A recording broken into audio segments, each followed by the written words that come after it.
TDP Janasena BJP ఉమ్మడి అభ్యర్థి సంతనూతులపాడు మాజీ శాసనసభ్యులు బిఎన్ విజయ్ కుమార్ ఆధ్వర్యంలో పార్లమెంటులోని తెలుగుదేశం పార్టీ నాయకులు కార్యకర్తల ఆత్మీయ సమావేశం ఘనంగా నిర్వహించారు. ఈ సందర్భంగా పలువురు వైసీపీ పార్టీని వీడి టీడీపీ పార్టీలో చేరారు. ఈ సందర్భంగా బిఎన్ విజయ్ కుమార్ తెలుగుదేశం పార్టీ కండువా కప్పి సాదరంగా ఆహ్వానించారు. ఈ సందర్భంగా బిఎన్ విజయ్ కుమార్ మాట్లాడుతూ పార్టీ కోసం కష్టపడి పనిచేసే వాళ్ళకి ఖచ్చితంగా ప్రాధాన్యత ఉంటుందని అన్నారు. అంతేకాకుండా సంతనూతులపాడు నియోజకవర్గంలోని ప్రజలకు ఏ కష్టం వచ్చినా నా వంతు సహాయం చేస్తానని, నియోజకవర్గాన్ని అభివృద్ధి చేస్తానని హామీ ఇచ్చారు. ఈ కార్యక్రమంలో సిరిపురం రుద్రయ్య, యువరం గోవింద్, కరిచేటి శ్రీనివాసరావు, వాసేపల్లి వెంకటేశ్వరరెడ్డి, తేళ్ల చిన్న వెంకటేశ్వర్లు, శ్రీను, ఈదర విష్ణు, మలగా వెంకట్రావు, తన్నీరు వెంకట్రావు, టీడీపీ నాయకులు కార్యకర్తలు భారీగా హాజరయ్యారు.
Song mixed by Mahesh Media.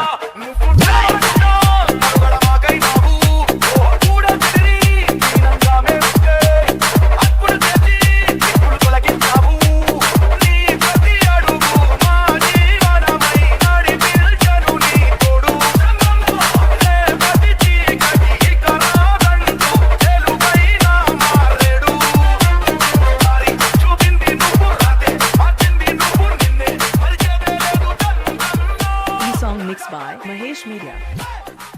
కార్యక్రమానికి వచ్చినారు. పార్లమెంట్ గ్రామంలో తెలుగుదేశం పార్టీ ఆత్మీయ సమావేశం. ఈరోజు ఈ కార్యక్రమాన్ని నిర్వహించవలసిందిగా సభాధ్యక్ష వహిస్తున్న కరిచేటి శ్రీనివాసరావు. నమస్కారం. ఈరోజు మన గ్రామ 15 డివిజన్ల తెలుగుదేశం పార్టీ కార్యకర్తల ఆత్మీయ సమావేశాన్ని ఇక్కడ ఏర్పాటు చేయడం జరిగింది. ప్రతి డివిజన్ నుంచి 10-12 మంది కార్యకర్తలు ఎదగకుండా బూత్ ఏజెంట్లుగా కానీ, అక్కడ స్లిప్పులు పంచే డిస్ట్రిబ్యూషన్లకు కానీ, మన కార్యకర్తలను సమన్వయం చేయడానికి అన్నిటికీ గాను ఇక్కడ కమిటీని బూతులకి ఇంత 12 మంది దాకా మనుషులను ఏర్పాటు చేయడం. మేము ప్రధాన కార్యకర్తలందరినీ 15 బూతుల వారిని అందరికీ ఆహ్వానం చేయడం జరిగింది. అందరూ ఈ కార్యక్రమానికి వచ్చినందుకు ముందుగా అభినందనలు తెలియజేస్తున్నాం. ఈ కార్యక్రమంలో మన విశిష్టత అతిథిగా వచ్చినటువంటి సంతనూతులపాడు ఉమ్మడి జనసేన, తెలుగుదేశం, బీజేపీ పార్టీల ఉమ్మడి అభ్యర్థి బిఎన్ విజయ్ కుమార్ గారికి, కార్యకర్తలందరికీ ముందుగా నా అభినందనలు తెలియజేస్తున్నాను. మనమందరము సమన్వయంగా మనం అత్యధిక మెజార్టీతో గెలిపించాలనేటువంటి పట్టుదలతోటి ప్రతి ఒక్కరూ కంకణం కట్టుకొని కష్టపడి పనిచేయవలసిందిగా ఉద్దేశంతో ఇవాళ కార్యక్రమాన్ని ఏర్పాటు చేయడం జరిగింది. కాబట్టి విజయ్ కుమార్ గారు తన ఉపన్యాసంలో ప్రతి కార్యకర్తని ఎట్లా చేయాలని, ప్రతి బూత్ వారిని ఎట్లా చేయాలనే దాని గురించి వివరిస్తారు. డెవలప్మెంట్ యాక్టివిటీస్ అంటే ఆల్రెడీ మనం అన్ని చెప్పుకొని ఉన్నాయి. మనకి కావాలంటే అంతకుముందు ఒకసారి బాలినేని వాస్తాను వీళ్ళు వచ్చి సుధాకర్ బాబు వచ్చి చంద్రబాబు నాయుడు గారి కంట ఎరుగు చట్టం అనేది ఇష్టం ఉండదంట. వీళ్ళంట ఎరుగు తీసుకొచ్చారంట. 38 కోట్ల రూపాయలు పెట్టి విజయ్ కుమార్ సెంట్రల్ డివైస్ తోటి రోడ్లు, లైటింగ్ మొత్తం అన్ని కలిపేసి పార్లమెంట్ ఒంగోలు నుంచి మన కార్పొరేషన్ లిమిట్ లో ఉన్నటువంటి ఏలూరు డోక దాకా రోడ్లు తీసుకొచ్చి ఆ లైట్లు అన్ని వేసిన తర్వాత చివరికి అన్ని ఏర్పాటు అయిన తర్వాత అది మన టైం కలిసి రాకపోయినప్పుడు మనం గవర్నమెంట్ రాకపోయినా వాళ్ళు వచ్చి దాన్ని ఓపెన్ చేసి మన చంద్రబాబు నాయుడు గారికంట ఇలుతురు చుట్టానికి చేత కాదంట. ఇటువంటి దుర్మార్గమైనటువంటి మాటలు మాట్లాడుతూ ఉంటారు. ఇప్పుడు ఎస్సీ సప్లాన్ విషయంలోకి వచ్చేసరికి ఇంచుమించుగా మన ఊర్లో 6 కోట్ల దాకా 5 సంవత్సరాల్లో 6 కోట్ల దాకా ఎస్సీ సప్లాన్ లోనే గ్రాంట్ తీసుకొచ్చి మన పార్లమెంట్ పంచాయతీలు డెవలప్మెంట్ యాక్టివిటీ చేశారు. అదేవిధంగా కార్పొరేషన్ లో వచ్చేసరికి 4 డివిజన్లు ప్లస్ 2 సగం డివిజన్లు 6 డివిజన్లు మొత్తం కలిపి ఇప్పటి వరకు ఇంచుమించుగా గత 5 సంవత్సరాల్లో 40 కోట్ల రూపాయల దాకా నిధులతోటి అన్ని సిమెంట్ రోడ్లు కానీ సైడ్ రైల్స్ కానీ వాటర్ లైన్స్ కానీ అన్ని డెవలప్మెంట్ చేయడానికి జనార్దన్ గారు విజయ్ కుమార్ ఇద్దరు కలిసి సమిష్టిగా కృషి చేసి మనకి కార్పొరేషన్ లో ఉన్నాం కాబట్టి ఇద్దరు బాగా డెవలప్మెంట్ యాక్టివిటీ చేశారు. అదేవిధంగా ఇటువంటి డెవలప్మెంట్ యాక్టివిటీ చేసి ఈ రోజు ఇంచుమించుగా వాళ్ళని చెప్పనంటే వాళ్ళ గుండె మీద ఏదో చేసామనేది కాదు. ప్రతి ఊర్లోకి పోతే ఎంత డెవలప్మెంట్ అయింది, ప్రతి బజారుకు పోతే ఎంత డెవలప్మెంట్ అయింది, వాళ్ళు ఎంత చేసింది అనేది ప్రతి ఒక్క కార్యకర్తకి ప్లస్ పార్లమెంట్ గ్రామ ప్రజలందరికీ తెలుసు. అవతల భూస్వాములు పోరాడుతున్నా కూడా మా పార్టీలో అందరూ పేదవాళ్ళవి కార్యకర్తలు మేమే, నాయకులు మేమే. అందరం కూడా ఎవరికి వాళ్ళు ఎవరి జేబులో వాళ్ళు డబ్బులు వేసుకొని ప్రతి ఒక్కరు ప్రతి కార్యక్రమంలో ప్రతి ఎలక్షన్ లో లీడ్ సంఘాల నుంచి వాళ్ళని స్కూల్ కమిటీలో కానీ వీటన్నిటిలో కూడా చాలా యాక్టివ్ గా ఏ బజారులు ఆ బజారులు నాయకత్వం తీసుకొని బాగా చురుగ్గా పనిచేస్తా ఉన్నారు. గత ఎలక్షన్ లో అసెంబ్లీలో కొన్ని అనివార్య కారణాల వల్ల ఆ వాతావరణం కూడా వేరు. జగన్మోహన్ రెడ్డి గారు ఒకసారి నన్ను చూడండి అని చెప్పి అంటాం. ఇవన్నిటి మీద అతనికి ఇక్కడ 1800 మెజార్టీ వచ్చింది. ఇలా ఈ చరిత్రలో ఎప్పుడు కూడా నాకు 40-50 సంవత్సరాల ఎలక్షన్ రాజకీయాల్లో తిరుగుతా ఉన్నాం. రుద్రయ్య గారు అయితే 60-70 సంవత్సరాలు తిరుగుతున్నారు. ఎంత పోటాపోటీ ఎలక్షన్ జరిగినా కూడా, లోకల్ బాడీలు ఎలక్షన్ జరిగినా కూడా లోకల్ బాడీలు అయితే ఎక్కువగా మనోళ్ళే గెలుస్తారు. వార్డు మెంబర్స్ కానీ, ఎంపీటీసీలు కానీ, జడ్పీటీసీలు కానీ, లీడ్ సంఘాల ప్రెసిడెంట్లు కానీ, స్కూల్ కమిటీలు కానీ అన్నింటిలో కూడా వాస్తవంగా అన్ని అంత పెద్ద పంచాయతీ సమతానగర్ నుంచి నాచారెడ్డి పాలన దాకా కూడా ఉంటది. ఇంత పంచాయతీలో కూడా మన ఒంగోలు దగ్గరలో ఉండి కూడా మనం ఒక రుద్రయ్య గారి దగ్గర మీటింగ్ పెడుతున్నాము. రాని మన పార్టీ మీటింగ్ అంటే అన్ని ఏరియాల నుంచి అందరూ కూడా వస్తా ఉంటారు. చురుగ్గా కార్యకర్తలు పనిచేస్తా ఉన్నారు.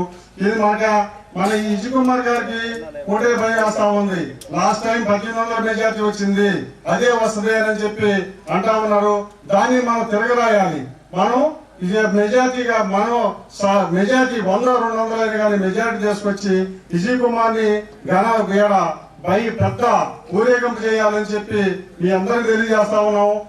విజయ్ కుమార్ గారికి ఈరోజు పార్లమెంట్ తెలుగుదేశం పార్టీ తరఫున స్వాగతం సుస్వాగతం. వైఎస్ జగన్మోహన్ రెడ్డి గారు చెప్పిన మాట చేస్తేనే ఓటేయండి అంటున్నాడు. కాబట్టి ఆయన ఏ మాట చెప్పినా ఆ మాట మీద నిలబడ్డ దాఖలాలు లేవు. కాబట్టి ఆయనే చెప్తున్నాడు నాకు ఓటేయద్దని. మద్యపాన నిషేధం కానీ, ఎస్సీ సప్లాన్లు కానీ, ఈ హౌసింగ్ కానీ ఏనా కానీ ఒక్క మాట మీద కూడా నిలబడలేదు. కాబట్టి నాకు ఓటేయద్దని ఆయనే చెప్తున్నాడు. కాబట్టి వైసీపీ ప్రభుత్వానికి ఒక్క ఓటు కూడా వేయకుండా బిఎన్ విజయ్ కుమార్ గారిని అఖండ మెజారిటీతో గెలిపించవలసిందిగా కోరుతున్నాం. అదేవిధంగా పార్లమెంట్ లో ఈరోజు ఈ డివిజన్ వైజ్ బూత్ వైజ్ కమిటీలు అన్ని చక్కగా పనిచేసి ఒకరి మీద ఒకరు అపోహలు పెట్టుకొని వెనకబడకుండా అందరూ కలిసి ఉమ్మడిగా పనిచేసి మంచి మెజారిటీని మంచి ఫలితాలని తీసుకురావాల్సిందిగా కోరుతున్నాం. అదేవిధంగా మన పార్లమెంట్ గ్రామం కార్పొరేషన్ లో ఉండటం వల్ల మనకి ఇంకొక మంచి అవకాశం. ఇక్కడ విజయ్ కుమార్ గారు పోయినసారి స్వల్ప మెజారిటీతో ఓడిపోయినప్పటికీ అనేక అభివృద్ధి కార్యక్రమాలు పార్లమెంట్ గ్రామంలో జరగడం జరిగింది. ప్రతి ఒక్కరికి అందుబాటులో ఉండే వ్యక్తి బిఎన్ విజయ్ కుమార్ గారు. అదేవిధంగా మనకి ఒంగోలులో దామచల జనార్దన్ రావు గారు ఉండటం వల్ల ఇద్దరు ఈసారి మంచి మెజారిటీతో గెలిస్తే పార్లమెంట్ లో ప్రతి నాయకుడు ప్రతి కార్యకర్త అందుబాటులో ఉండి ప్రతి పనిని చేపించే అవకాశం మనకి ఉంటది. పార్లమెంట్ లో శ్మశానాలకి ఫస్ట్ టైం ప్రహరీ గోడలు కట్టి ప్రజల ఆత్మాభిమాన్ని కాపాడిన పార్టీ తెలుగుదేశం పార్టీ 2014-19 మధ్యలో. ఈరోజు ఈ సందర్భంగా మిగతా అన్ని కమ్యూనిటీస్కి ఆ సౌకర్యం తదుపరి మన గవర్నమెంట్లో ఏర్పాటు చేసే విధంగా మనం అందరం విజయ్ కుమార్ గారిని కోరుతాం. అదేవిధంగా ఇళ్ల పట్టాలు మంచి వాతావరణంలో అంటే గ్రామీణ మున్సిపాలిటీ అయినా కానీ మంచి గ్రామీణ వాతావరణంలో ఇక్కడ మంచి సమావేశం ఎండున్నా కానీ చల్లగా ఉంది. బాగా ఇక్కడ ఇంత మంచి వాతావరణంలో ఇక్కడ సమావేశం అనేది వచ్చారు. ప్రతి ఒక్కరికి ధన్యవాదాలు. అన్ని విషయాలు అందరూ చెప్పారు. 2-3 ముఖ్యమైన విషయాలు నేను మీ దృష్టికి తీసుకొని వస్తాను. ఒకటేంటిదంటే ఈసారి ఎన్నికలు చాలా ముఖ్యం. తెలుగుదేశం పార్టీకి ముఖ్యము, ప్రజలకి కూడా చాలా ముఖ్యం. ఎందుకనొచ్చు అంటే ప్రతి 5 ఏళ్ళు ఎన్నికలు జరుగుతూ ఉంటాయి. ఏదో ఎవరో గెలుస్తూ ఉంటారు, మనం అన్నీ జరుగుతూ ఉంటాయి. కానీ ఈ ఎన్నికలు దశ నిర్దేశించే ఎన్నికలు. ఒకటి ఇక్కడ ఉన్న తెలుగుదేశం నాయకులకి కార్యకర్తలకి నేను గుర్తు చేసేది ఏంటిదంటే 83లో ఎంత పార్టీకి ఎంత ముఖ్యమో ఈరోజు అంత ముఖ్యమనేది మీ అందరికీ నేను తెలియజేస్తా ఉన్నా. ఎందుకంటే పాతకాలంలో కూడా కాంగ్రెస్ ఉన్నది, టీడీపీ ఉన్నది, ఎవరు గెలిచేవారు, ఫైటింగ్ చేసేవారు, ఎలక్షన్ తర్వాత ఏదో నడిచిపోతూ ఉన్నది. కానీ ఇప్పుడు జగన్ ప్రభుత్వం వచ్చిన తర్వాత జగన్ విధానాలు శాస్త్రాలు అందరికి అర్థమవుతాయి. అంటే మామూలు రాజకీయాలు మాదిరి ఇది లేవు. అంటే ఒక కసి రాజకీయాలు, అన్ని కులాల మధ్య చిచ్చు పెట్టే రాజకీయాలు అన్ని మనము పాత సినిమాలలో రాజకీయ నాయకులు ఎన్ని వెద పనులు చేస్తారని సినిమాలలో చూపించేయాలి, అంతకన్నా ఎక్కువ ఇక్కడ జరుగుతూ ఉన్నాయి. సో ఇవన్నీ ఏంటిదంటే ఇంక అంతకన్నా ఎక్కువ చెప్పక్కర్లేదు. అందుకని ఈరోజు తెలుగుదేశం పార్టీ గెలవడం చాలా ముఖ్యం. ఇక్కడ ఎవరున్నా కానీ పార్టీ గెలిస్తేనే మనందరం పార్టీ గుడి కింద పనిచేయగలం అనేది గుర్తుపెట్టుకోవాలి. పార్టీ గెలవకపోతే ఎవరు చేసేది ఏమీ లేదు. కానీ అదృష్ట జాతం వల్ల ప్రజల అభిప్రాయం వల్ల రాబోయేది ఖచ్చితంగా తెలుగుదేశం పార్టీ ఎన్డీఏ ప్రభుత్వమే. ఇక్కడ చంద్రబాబు నాయుడు గారు ముఖ్యమంత్రి అవుతారు. పరిస్థితిని చూస్తూ ఉంటే సంతనూతలపాడులో కూడా బ్రహ్మాండమైన మెజారిటీ వచ్చే సూచనలు, ఎందుకంటే ఊర్లమ్మడి తిరుగుతూ ఉన్నాడు, కనపడతా ఉంది. సో నేను చెప్పేది ఏంటిదంటే ఇవన్నీ జరిగే విషయాలు. కానీ ఈరోజు పేర్నమిట్టలో నేను చెప్పేది ఇందాక కూడా చెప్పాను. పేర్నమిట్టలో దగ్గర దగ్గర 21,000 18,000 ఓట్లు ఉన్నాయి. 18,000 ఓట్లు ఉన్నాయంటే దగ్గర దాకా ఒక 17 గ్రామాలతో సమానం. ఏ ఊర్లో తక్కేలపాడంటే 1000 ఓట్లు అన్ని. సో అంటే 18 గ్రామాలతో సమానమైనది పేర్నమిట్ట. సో దానికి తగ్గట్టు మనం ఇక్కడ పనిచేయాలి. మనం కూడా రాబోయే కాలంలో ఈ పేర్నమిట్కి అంత ప్రాధాన్యత ఇవ్వాలనేది మనం గుర్తుపెట్టుకోవాలి. ఒకటి రాజకీయ నాయకులకి అందరికీ ఉంటుంది, చంద్రబాబు నాయుడు గారికి కూడా ఉంటుంది. బయట చెప్పినా చెప్పకపోయినా మొహమాటంతో. ఒకటి ఏంటిదంటే సంతనూతలపాడు గెలిచినప్పుడు మనం వెళ్ళి ఏదన్నా అడిగితే చేస్తాడు. ఏదో వీళ్ళు భలే ఓడిపోయి వచ్చి బ్రహ్మాండంగా అడుగుతున్నారు, అడుగుతున్నారని బయటకు చెప్పి కానీ లోపల ఉంటుంది. అది నాకు కూడా ఉంటుంది. ఎవరైనా ఊర్లో బాగా మైనస్ ఉండి ఇది కావాలా అది కావాలా ఎన్ని ఫండ్స్ కావాలంటే ఓట్లు అయితే తేలేదు, అడగటం బ్రహ్మాండంగా ఉందనేది ప్రతి రాజకీయ నాయకులు ఉంటుంది. మీలో ఉంటుంది, మాలో ఉంటుంది, అందరిలో ఉంటుంది. అందుకని ఖచ్చితంగా ఈసారి పేర్నమిట్ట బాగా వచ్చింది, మెజారిటీ వచ్చింది అని మనం అనిపించుకొని, మనకి చాలా పనులు ఉన్నాయి పేర్నమిట్టలో. ధైర్యంగా వెళ్ళి అడగడానికి మీరు నాకు ఆస్కారము కల్పించాల. అంటే మెజారిటీ తీసా సార్ 20 ఏళ్ళలో ఇది కొద్దిగా అటు ఇటు ఉన్న ఊరు, ఇబ్బందికరమైన ఊరు, అయినా కానీ మేమంతా కష్టపడి ఇదిగో ఇంత మెజారిటీ తెచ్చాము, మాకు ఇది కావాలా, ఎస్ఎస్ ట్యాంక్ కావాలా, ఇది కావాలా, అది కావాలంటే ధైర్యంగా గట్టిగా అడగడానికి మీరు నాకు ఆస్కారం ఇవ్వాలా. ఆస్కారం ఇవ్వాలంటే ఇక్కడ మెజారిటీ తేవాలనేది నేను మీ అందరినీ కోరుతున్నాను. అందరం కొద్దిగా కలిసి పనిచేసి కొద్దిగా కృషి చేస్తే అది ఖచ్చితంగా జరుగుతుందని నాకు కూడా అవగాహన ఉంది. అందరు కష్టపడితే మినిమం 1500 మెజార్టీ వస్తుందని నేను అనుకుంటా ఉన్నా. ఆ తర్వాత సంగతి ఎలక్షన్ తర్వాత మినిమం. సో అందుకని నేను అనేది ఏంటిదంటే మీ అందరికీ నేను గుర్తు చేసేది ఒకటి, తెలుగుదేశం పార్టీ బాగుండి మనం గెలిస్తేనే మనకు అన్ని విషయాలు జరుగుతాయి. రేపు విష్ణు లీడర్ ఉండొచ్చు, రేపు కరిశెట్టి శ్రీనివాస్ రెడ్డి, వెంకటేశ్వర రెడ్డి గారి లీడర్ ఉండాలంటే గెలిస్తేనే మనం చూపించుకుంటే తర్వాత విషయాలు తర్వాత. అందుకని అంతకన్నా ఎక్కువ చెప్పదలుచుకోలేదు ఈ విషయంలో. సో మనము చేసి సమయమనంతో ఎగోలు పక్కన పెట్టుకొని ఓటు కోసం, ప్రతి ఓటు ఇంపార్టెంట్. అది ఇది అంటే నేను అనేక సందర్భంలో 4 గోడల మధ్యలో చంద్రబాబు నాయుడు గారిని, లోకేష్ గారు మాకు ఏదో చెప్తా ఉంటారు కదా, అదే చెప్పారు. సో నేను అనేది ఏంటిదంటే వాళ్ళు ఏమంటారు, అయ్యా నేను 20 ఏళ్ళు మర్చిపోయారు, వాడొద్దు ఈడొద్దు, ఈ ఓటర్లు వద్దు, వాడొద్దు అంటే ఏంటిది ఇది, ఎవడో కొత్తోడు వస్తే కదా అనేది వాళ్ళు చెప్తున్నారు. మనం కూడా కొన్ని విషయాలు ఇబ్బందులు ఉన్నా కానీ దాన్ని వేరే విధంగా మాట్లాడడానికి మాకు ఆస్కారం లేదు. రెండోది వాళ్ళు క్లియర్ కట్గా చేసి ప్రతి ఓటర్ని తీసుకోండి, ముందున్న పనిచేసిన వాళ్ళకి ప్రాధాన్యత తర్వాత మీతో చూడండి. ఇది తెలుగుదేశం పార్టీ ఇప్పుడున్న ఇది. అది కూడా మంచిదే. రాజకీయంగా అన్నంగా 10 ఓట్లు పెరగాల, 10 మంది వస్తేనే మనం కూడా లీడర్గా బలంగా ఉంటాం. అందుకని అందరం సమన్వయంగా కలిసి పనిచేయాలనేది నేను మీ అందరికీ తెలియజేస్తున్నా. చేసిన తర్వాత నేను కూడా ఇక్కడ 20 ఏళ్ళ నుంచి ఉన్నాను, 15-20 ఏళ్ళు పూర్తి 24/7 రాజకీయాలు చేస్తున్నాను. అందుకని ఎవరు పని చేస్తారో వాళ్ళకి ఖచ్చితంగా ప్రాధాన్యత ఇస్తానని ఈ సందర్భంగా నేను మీ అందరికీ తెలియజేస్తాను. ఒకవేళ పొరపాటున ఎక్కడైనా మీరు పని చేసినంత నాకు తెలియకపోతే మీరు వివరిస్తే నేను ఖచ్చితంగా చేసి పెడతానని ఈ సందర్భంగా తెలియజేస్తున్నాను. అందుకని మరీ ముఖ్యంగా ఇప్పుడున్న పరిస్థితుల్లో మనకి ఎంత శక్తి ఉందో అంత పార్టీకి పనిచేసి తర్వాత అడగాలి. ఎందుకంటే ఇప్పుడున్న కష్టకాలంలో మీరు పని చేయకుండా రేపు వచ్చి అడగటం అది న్యాయం కాదు. ఎందుకంటే ఇది సైక్లోన్ మాదిరి అన్నమాట. మామూలుగా పనులు చేస్తాం, సైక్లోన్ 24 గంటలు పని చేయాలి కదా. అప్పుడు ఏదో చెప్తారు అందరూ, ఉధృతి తుఫాన్ వచ్చినట్టు 24 గంటలు అక్కడనే బస్సు పెట్టుకొని పని చేయాలి. ఇది అత్యంత పరిస్థితులు అని మీ అందరికీ తెలియజేస్తాను. సరే, ఇవన్నీ నాకైతే పూర్తి నమ్మకం ఉంది. పేర్నమెంట్లో మెజార్టీ వస్తుంది. ప్రతి ఒక్కరికి పనిచేసి నాకు మంచి పేరు, మీకు మంచి పేరు, పేర్నమెంట్కి మంచి పేరు కావాలని మరీ కూడా అందరూ కలిసి పనిచేసి కొద్దిగా ఎగోలు తగ్గించుకొని అవసరం ఉండదు. మనం దేనికి తగ్గించుకునేది ఏంటిదంటే మనం పర్సనల్గా తగ్గించుకోవడం లేదు. తగ్గించుకునేది తెలుగుదేశం పార్టీ గెలవడానికి, 2 ఓట్లు రావడానికి అనేది గుర్తుపెట్టి.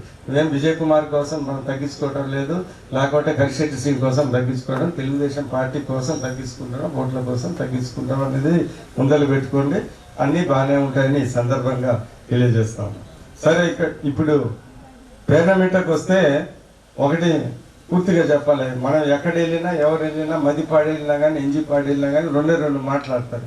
ఏందా పరిస్థితి ఏదంటే 2 మాటలు. సార్ చేమకుర్తి బాగుందా, పేర్నమెంట్ ఎలాగుందంట. సో అది కూడా వాస్తవం మనం చెప్పడానికి. ఎందుకంటే చీమకుర్తిలో పోయినసారి 6,000 మైనస్, ఇక్కడ ఒక 2,000 మైనస్. మనకు పోయింది 800, 2 కలిపితే అన్నీ అయిపోయినట్టు. సో ప్రతి వాళ్ళు ఏంటిదంటే మనకు కూడా మనం ఏదైనా ఎలాగుందా, ఈ ఊర్లో ఎంత వస్తుందంటే సార్ చీమకుర్తి ఎలాగుంది, పేర్నమెంట్ బాగానే ఉందా అని అడుగుతున్నాం. సో దాన్ని బట్టి మనం అర్థం చేసుకోవాలా. అందుకని నేను చెప్పేది ఏంటంటే పేర్నమెంట్ చీమకుర్తి అంటే కొద్దిగా మున్సిపాలిటీ వాతావరణం ఉంది కాబట్టి ఈ ఎవడు ఎక్కడ ఉన్నాడో తెలియదు. విలేజ్ వాతావరణం వేరే, ఇక్కడ ఏంటిదంటే తెలియదు. అందుకని ఏంటిదంటే ఇక్కడ వర్క్ అనేది బాగా జరగాలి. అక్కడికన్నా వర్క్ అనేది బాగా జరగాలి. ఇక్కడ కార్యకర్తలు గట్టిగా పనిచేయాలా, వార్డు వైజ్, బూత్ వైజ్ గట్టిగా పనిచేస్తేనే రిజల్ట్స్ ఉంటాయి. ఎందుకంటే ఆ చీమకుర్తి ఇక్కడ ఏంటిదంటే 5 సంవత్సరాల్లో 3 ఇళ్ళు మారిన వాళ్ళు కూడా ఉంటారు, రెంట్లు తీసుకొని. ఇక్కడ ఓటు ఉంటుంది, వాడు 3 ఇళ్ళు మారి ఉంటారు. సో ఏంటిదంటే అవన్నీ ఎవడు ఎక్కడ ఉండేవాడు అని తెలియకపోతే మనకి ఈ రాజకీయంలో ఇప్పుడున్న పొలిటికల్ మేనేజ్ ఇబ్బంది. నేను ఒకటి చెప్పేది ఏంటంటే ఎంత గెలిచినా కానీ 2-3% మామూలుగా అందరు గెలుస్తారు. 100 మందిలో 2 మన వాళ్ళని ఎక్కడ ఉన్నాడో తెలియకపోతే మనకు 2% ఓట్లు పోయినట్టే లెక్క. అది మనం చేస్తే ఏం లేకుండా కష్టపడి అదిగో మన ఓటారు, అదిగో అక్కడ ఉన్నాడు, రెంట్కి వెళ్ళిపోయి అక్కడ ఉన్నారని ఆ రోజు వెళ్ళొచ్చి ఆయన తీసుకొని వచ్చి ఓటు వేస్తే 100కి 2 మంది వస్తే మనం అదే గెలుపు. అంతకన్నా పెద్ద పనులు ఏమి ఉండవు. సో నేను అనేది ఏంటిదంటే అందుకని పార్లమెంట్లో బూత్ వైజ్ ఖచ్చితంగా పనిచేసుకొని మీ అందరూ బూత్ వైజ్ బాధ్యతలు తీసుకొని నేను కోరేది ఒకటి పార్టీ కూడా అడిగేది ఏంటిదంటే ప్రతి బూత్కి ఒక 6 మంది పోలింగ్ ఏజెంట్స్ అంటే మీరు అడగచ్చు 6 మంది ఎందుకని 6 మంది ఎందుకంటే ఎమ్మెల్యేకి 2, ఎంపీకి 2, డమ్మీకి 2, 6 మంది ఖచ్చితంగా కావాలి. దాని తర్వాత పైన ఊర్లో విషయాలు తెలుసుకుని ఒక 10 మంది కమిటీ తయారయ్యి వీళ్ళతో సహా మీ బూత్లో మనకు ఎన్ని అనుకూల ఓట్లు ఉన్నాయి, ఒకవేళ మనం ఏదలుచుకుంటే పత్రాల్లో గిత్రాల్లో ఏదైనా ఏదలుచుకుంటే ఎలక్షన్ టైంలో ఎవరికి ఇవ్వాలి అనేది క్లారిటీగా ఉండి మనకి ఈ బూత్లో ఇంతమందికి ఇవ్వాలనేది మీరు క్లియర్గా తెలుసుకొని దాని తర్వాత ఈ బూత్లో ఎంతమంది బయట ఉన్నారు, హైదరాబాద్లో ఎంతమంది ఉన్నారు, బెంగళూరులో ఎంతమంది ఉన్నారు, ఇక్కడ ఉన్న ఓట్లు ఉన్న వాళ్ళు ఒంగోలులో ఎంతమంది ఉన్నారు క్లియర్గా రాసుకొని వాళ్ళని చెన్నై రాసుకొని పెద్దలు పిలిపిస్తే 2 సార్లు రుద్ర గారు ఫోన్ చేశారు. ఈ ఎలక్షన్స్ చాలా ఇంపార్టెంట్, మీరు రావాలంటే వచ్చేవాళ్ళు చాలా మంది ఉంటారు. దాని తర్వాత ఏదో ఖర్చులకి బీదోళ్ళు అక్కడ ఏదో బయలుదేరమంది అంటే ఖర్చులు ఏదైనా ట్రాన్స్పోర్టేషన్ ఆ సౌకర్యాలు కనిపించి తీసుకొని రావడానికి కొంతమంది ఉంటారు.